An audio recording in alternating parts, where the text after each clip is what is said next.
Why was sin allowed? God could employ only such means as were consistent with truth and righteousness. Satan could use what God could not: flattery and deceit.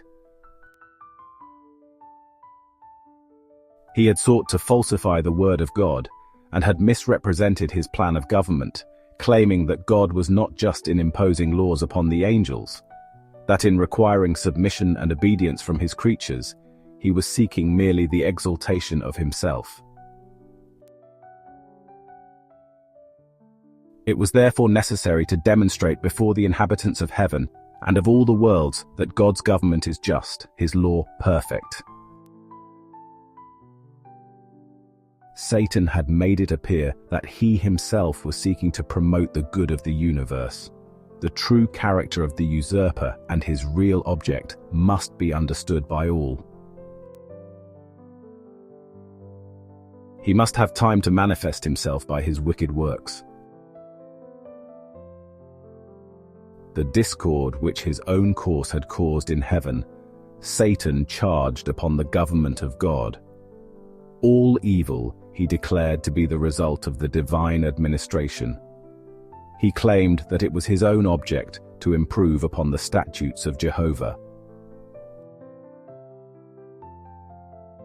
Therefore, God permitted him to demonstrate the nature of his claims, to show the working out of his proposed changes in the divine law. His own work must condemn him. Satan had claimed from the first that he was not in rebellion. The whole universe must see the deceiver unmasked. Even when he was cast out of heaven, infinite wisdom did not destroy Satan.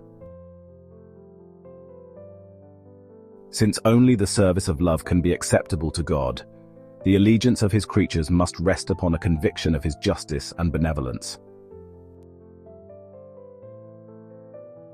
The inhabitants of heaven and of the world, being unprepared to comprehend the nature or consequences of sin, could not then have seen the justice of God in the destruction of Satan. Had he been immediately blotted out of existence, some would have served God from fear rather than from love. The influence of the deceiver would not have been fully destroyed, nor would the spirit of rebellion have been utterly eradicated. For the good of the entire universe through ceaseless ages, he must more fully develop his principles, that his charges against the divine government might be seen in their true light by all created beings, and that the justice and mercy of God and the immutability of his law might be forever placed beyond all question. Satan's rebellion was to be a lesson to the universe through all coming ages, a perpetual testimony to the nature of sin and its terrible results. The working out of Satan's rule, its effects upon both men and angels, would show what must be the fruit of setting aside the divine authority. It would testify that with the existence of God's government is bound up the well-being of all the creatures he has made. Thus, the history of this terrible experiment of rebellion was to be a perpetual safeguard to all holy beings, to prevent them from being deceived as to the nature of transgression, to save them from committing sin and suffering its penalty.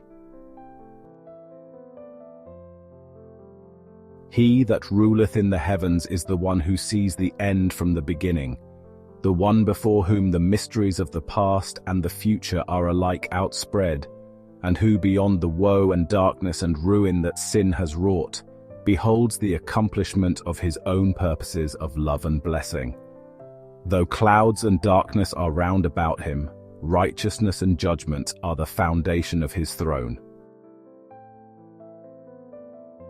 Psalm chapter 97 verse 2, and this the inhabitants of the universe, both loyal and disloyal, will one day understand. His work is perfect. For all his ways are judgment, a God of truth and without iniquity, just and right is he. Deuteronomy chapter 32 verse 4, Patriarch and Prophets, page 42 and 43.